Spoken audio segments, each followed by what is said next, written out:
आज बाजारातून आणली होती मी दुधी.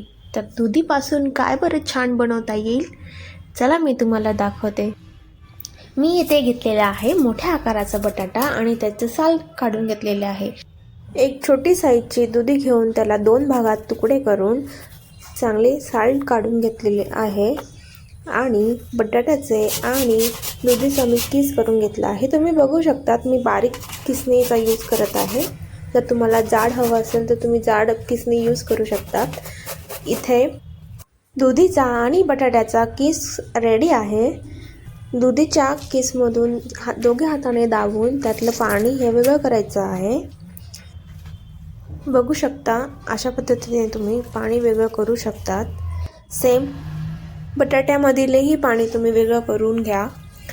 इथे बघू शकतात एका भांड्यामध्ये बटाट्याचा किस आणि दुधीचा किस चांगल्या प्रकारे मिक्स करून घ्यायचा आहे.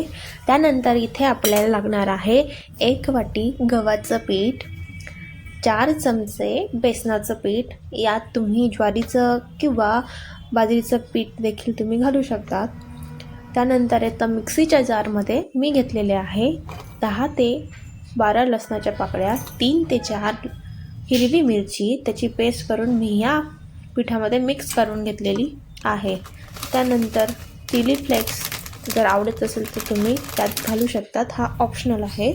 त्यानंतर चवीनुसार मीठ तुम्हाला टाकायचं आहे.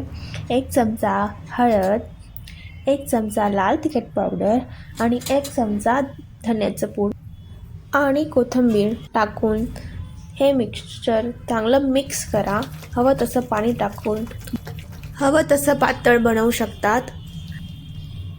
त्यानंतर 10 मिनटं रेस्ट देऊन त्यात अर्धा चमचा सोडा घालून चांगलं मिक्स करायचं आहे.